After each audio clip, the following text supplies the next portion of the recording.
Halo, selamat malam.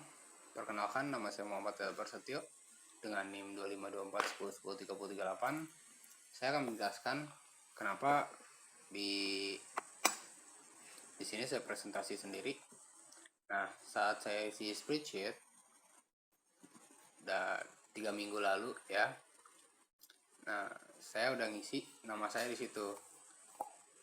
Dan sampai sekarang itu masih nama saya aja. Mungkin saya nggak kebagian kelompok yang lain. Saya mau ngajak teman saya udah pada dapat kelompok. Nah, makanya di sini saya presentasi ini. Oke. Langsung kita masuk ke materinya. Pada kesempatan kali ini, saya akan mempresentasikan hasil analisis dan perancangan database relasional.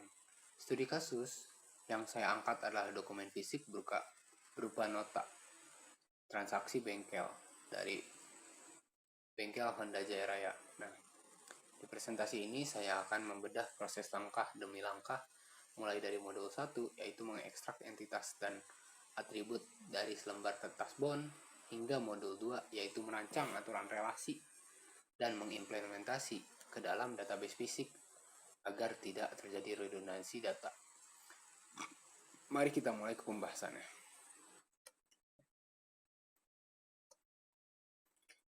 Lanjut ke slide 2. Nah, langkah pertama dalam merancang database adalah mengidentifikasi entitas. Nah, apa sih entitas itu sendiri? Entitas adalah objek nyata atau peristiwa yang informasinya perlu disimpan oleh sistem dari nota fisik bengkel. Nah, saya menemukan 4 entitas utama. Pertama, kendaraan. Sebagai bengkel, kita wajib tahu riwayat servis pelanggan. Atributnya yang pertama ada nomor polisi, merek, warna, dan tahun. Nah, lalu yang kedua, mekanik. Ini sangat penting untuk manajemen bengkel. Bayangkan, jika tidak ada entitas mekanik, pemilik bengkel tidak akan tahu siapa yang diberi komisi atau gaji, atau siapa yang bertanggung jawab jika ada pelanggan yang komplain. Nah, lalu yang ketiga itu ada faktur. Ini adalah entitas kategori peristiwa. Faktur adalah jantung dari bisnis proses ini, mencatat kapan transaksi terjadi dan berapa total harganya. Nah, lalu yang keempat ada parts atau suku cadang dan jasa. Kenapa parts harus jadi entitas sendiri?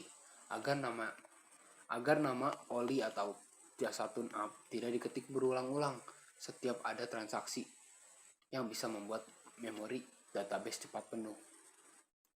Seperti itu. Lanjut ke slide ketiga. Ada pemecahan multi-value dan redundant data attribute. Selanjutnya, ini adalah bagian paling krusial, menangani anomali data. Saat saya menganalisis nota dalam kolom, ada kolom kuantum, jumlah barang yang dibeli maksudnya, diskon, dan jumlah rupiah. Pertanyaannya, atribut ini mau ditaruh di tabel mana? Kalau saya taruh di tabel faktur, sistem akan hancur. Kenapa? Karena satu nomor faktur bisa membeli banyak barang sekaligus. Misal, satu oli, satu jasa servis. Jika digabung satu baris di tabel faktur, harus menampung dua nilai kuantum yang berbeda. Inilah yang dinamakan multi-value attribute, dan ini melanggar aturan normalisasi database. Lalu, apakah ditaruh di table parts? Nah, itu juga tidak bisa, karena diskon dan jumlah barang itu bergantung pada kejadian transaksi, bukan sifat asli dari barangnya. Nah, solusi logisnya, saya harus menciptakan entitas persimpangan atau intersection entity bernama detail faktur. Entitas ini yang khusus bertugas menampung rincian per item yang dibeli, sehingga table faktur induknya tetap bersih.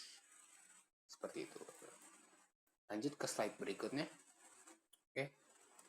Di slide keempat ini ada penentuan primary dan secondary UID. Setelah entitas terbentuk, masing-masing butuh unique identifier atau primary key. saya menggunakan natural UID yang kodenya memang sudah tertulis di dokumen fisik dan kita tidak perlu membuat ID auto increment buatan sistem. Untuk kendaraan UID, utamanya jelas di nomor polisi karena pasti unik. Untuk mekanik, ada mekanik ID. Untuk faktur, ada nomor faktur. Dan parts menggunakan kode parts. Nah, bagaimana dengan entitas buatan kita? Yaitu detail faktur. Karena dia adalah entitas persimpangan. Dia tidak bisa berdiri sendiri. Oleh karena itu, saya menggunakan composite key, kunci gabungan, yang diambil dari primary key induknya, yaitu digabungkan dengan nomor faktur dan kode parts. Gabungan dua data ini menjamin tidak ada baris rincian transaksi yang duplikat. Seperti itu. Lalu masuk ke slide kelima, relationship matrix. Untuk merangkum modul 1, saya menyusun relationship matrix awal. Cara membacanya sangat sederhana. Mekanik melayani faktur dan sebaliknya, faktur dilayani oleh mekanik. Kendaraan tercatat dalam faktur. Lalu faktur memiliki detail faktur sebagai rinciannya dan entitas part tercatat pada detail faktur tersebut.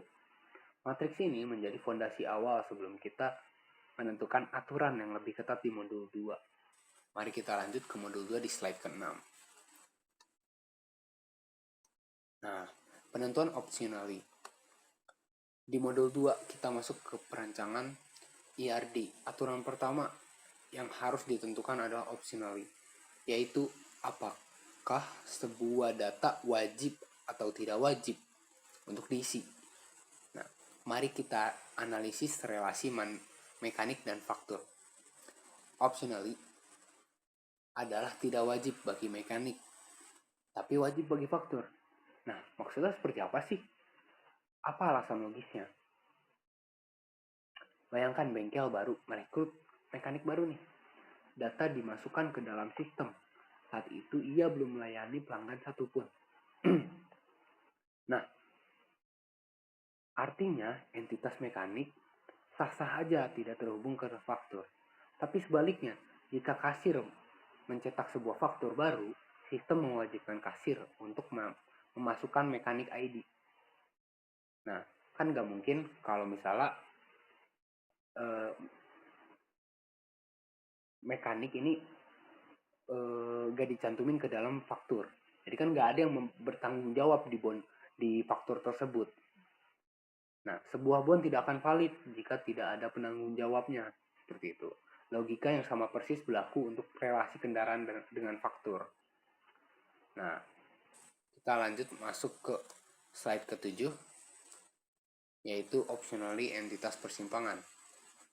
Sekarang kita lihat, optionally pada entitas persimpangan, yaitu detail faktur.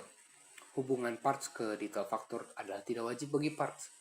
Analogi nyatanya, bengkel baru saja merestock busi merek baru nih. Data dimasukkan ke dalam katalog database parts. Namun, karena barang baru belum ada pelanggan yang membeli, jadi parts tidak boleh terhubung ke dalam transaksi. Nah, kan misalnya kalau data parts ini terhubung ke transaksi, berarti kan udah ada yang beli. Padahal ini baru di restock gitu, belum ada yang beli, jadinya kan nggak masuk akal. Nah, tetapi hubungan dari detail faktur ke parts dan ke faktur adalah mutlak wajib, seperti baris keranjang belanja detail faktur, wajib tahu dia itu nempel di nomor bond, yaitu faktur. Berapa dan barangnya apa yang dijual, yang sedang dijual. Nah, jika ini tidak di set wajib, akan ada data yang yatim piatu, seperti itu di dalam sistem yang merusak perhitungan laporan keuangan bengkel. Nah, lanjut masuk ke slide ke-8, implementasi IRD physical model. Aturan kedua di IRD kardinal yang menunjukkan rasio hubungan antara data. Semua relasi utama yang saya rancang di sini mengerucut pada bentuk quantum many. Satu bisa melayani banyak faktur, satu kendaraan bisa melayani banyak riwayat faktur. Di dalam ilmu database, jika relasi one to many, maka primary key-nya dari entitas one harus dititipkan ke entitas many sebagai origin key. Nah, seperti itu. Lanjut ke slide ke-9. Nah, berikut pengujian database yang saya kerjakan. Sebuah desain ERD hanyalah teori jika tidak diimplementasikan ke dalam database fisik.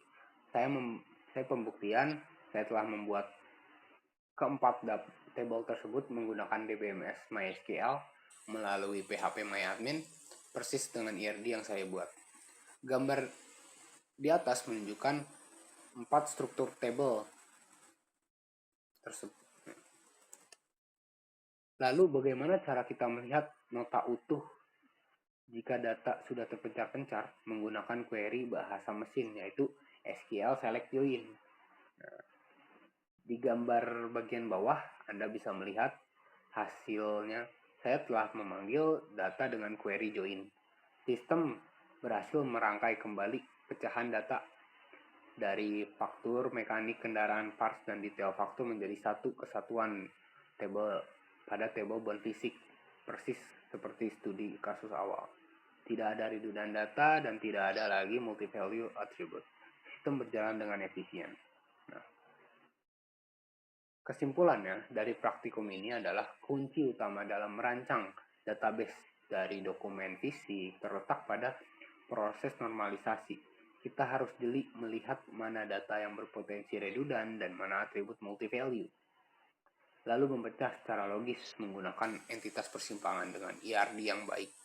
Database bengkel akan memiliki traceability atau pelacakan data yang sangat akurat, mulai dari riwayat mekanik, stok suku cadang, hingga riwayat kendaraan. Nah, seperti itu. Demikian presentasi saya, Muhammad Prasetyo. Terima kasih waktu dan perhatiannya.